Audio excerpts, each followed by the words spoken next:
بسم اللہ الرحمن الرحیم۔ السلام علیکم ناظرین، حضرت ابن عباس رضی اللہ تعالیٰ عنہ نے فرمایا کہ رقیم اس وادی کا نام ہے جس میں اصحاب کہف ہیں۔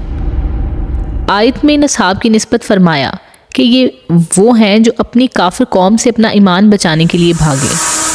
قول یہ ہے کہ یہ 7 حضرات تھے، اگرچہ ان کے ناموں میں کسی قدر اختلاف ہے، لیکن حضرت ابن عباس رضی اللہ تعالیٰ عنہ کی روایت جو حازن میں ہے، ان کے نام کچھ یوں ہیں: مکسلمینہ، یملیخہ، مرتونس، بینونس، سارینونس، زونوانس، کشفیت، تنونس، اور ان کے کتے کا نام قطمیر ہے۔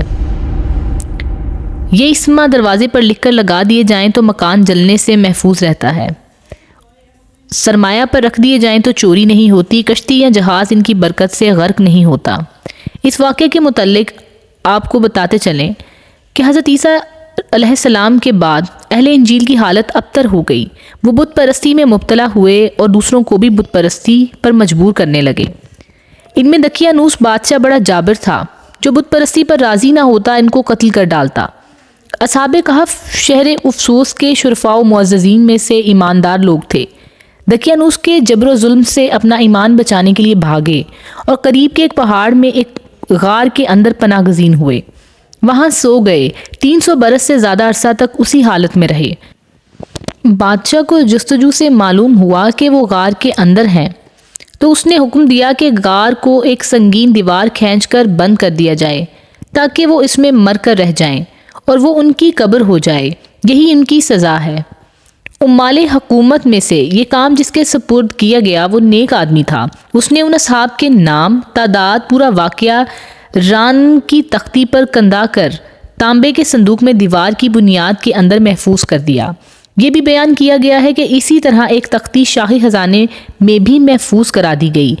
کچھ عرصہ بعد دقیانوس ہلاک ہوا، زمانے گزرے، سلطنتیں بدلیں، تاکہ ایک نیک بادشاہ فرما روا ہوا۔ اس کا نام بید روس تھا، جس نے 68 سال حکومت کی۔ پھر ملک میں فرقہ بندی پیدا ہوئی اور بعض لوگ مرنے کے بعد اٹھنے اور قیامت آنے کے منکر ہو گئے۔ بادشاہ ایک تنہا مکان میں بند ہو گیا اور اس نے گریہ و زاری سے بارگاہ الہی میں دعا کی، یا رب کوئی ایسی نشانی ظاہر فرما جس سے خلق کو مردوں کے اٹھنے اور قیامت آنے کا یقین حاصل ہو۔ اسی زمانہ میں ایک شخص نے اپنی بکریوں کے لیے آرام کی جگہ حاصل کرنے کے واسطے اسی غار کو تجویز کیا اور دیواریں گرا دیں۔ دیوار گرنے کے بعد کچھ ایسی ہیبت طاری ہوئی کہ گرانے والے بھاگ گئے۔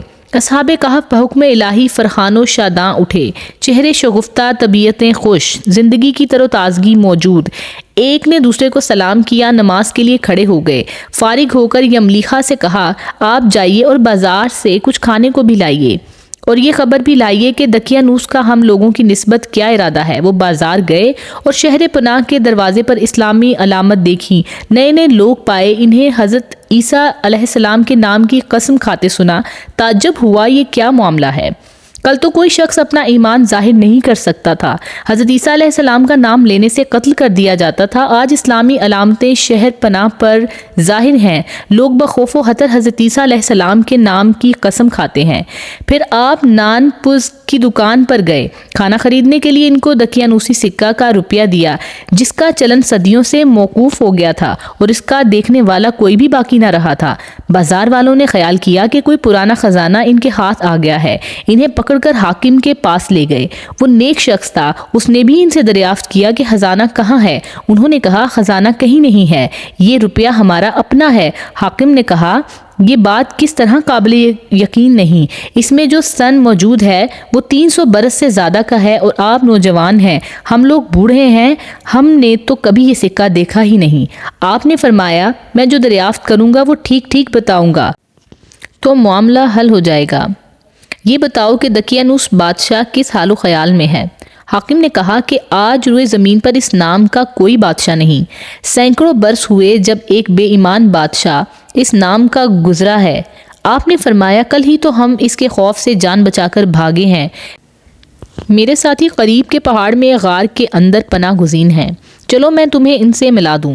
حاکم اور شہر کے عمائد اور ایک حلقے کثیر ان کے ہمراہ سرے غار پہنچے۔ اصحاب کہف یملیحہ کے انتظار میں تھے۔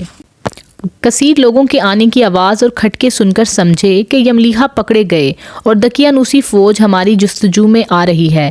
اللہ کی حمد و شکر بجا لانے لگے۔ اتنے میں یہ لوگ پہنچے۔ یملیحہ نے تمام قصہ سنایا۔ ان حضرات نے سمجھ لیا کہ ہم بحکم الہی اتنا طویل زمانہ سوئے اور اب اس لیے اٹھائے گئے ہیں لوگوں کے لیے بعد موت زندہ کیے جانے کی دلیل اور نشانی ہوں۔ حاکم سر غار پہنچا تو اس نے تانبے کا صندوق دیکھا۔ اس کو کھولا تو تختی برآمد ہوئی۔ اس تختی میں ان اصحاب کے اسما اور ان کے کتے کا نام لکھا تھا۔ یہ بھی لکھا تھا کہ یہ جماعت اپنے دین کی حفاظت کے لیے دقیانوس کے ڈر سے اس غار میں پناہ گزین ہوئی۔ دقیانوس نے خبر پا کر ایک دیوار سے انہیں غار میں بند کر دینے کا حکم دیا۔ ہم یہ حال اس لیے لکھتے ہیں کہ جب کبھی غار کھلے تو لوگ حال پر مطلع ہو جائیں۔ یہ لوگ پڑھ کر سب کو تعجب ہوا اور لوگ اللہ کی حمد و ثنا بجا لائے کہ اس نے ایسی نشانی ظاہر فرما دی جس سے موت کے بعد اٹھنے کا یقین حاصل ہوتا ہے۔ حاکم نے اپنے بادشاہ بیدروس کو واقعہ کی اطلاع دی اور امراء و اماد کو لے کر حاضر ہوا اور سجدہ شکر الہی بجا لا کر اللہ تعالیٰ نے اس کی دعا قبول کی۔ اصحاب کہف نے بادشاہ سے معانقہ کیا اور فرمایا ہم تمہیں اللہ کے سپرد کرتے ہیں۔ والسلام علیکہ ورحمۃ اللہ وبرکاتہ۔ اللہ تیری اور تیرے ملک کی حفاظت فرمائے اور جنوں انس کی شر سے بچائے۔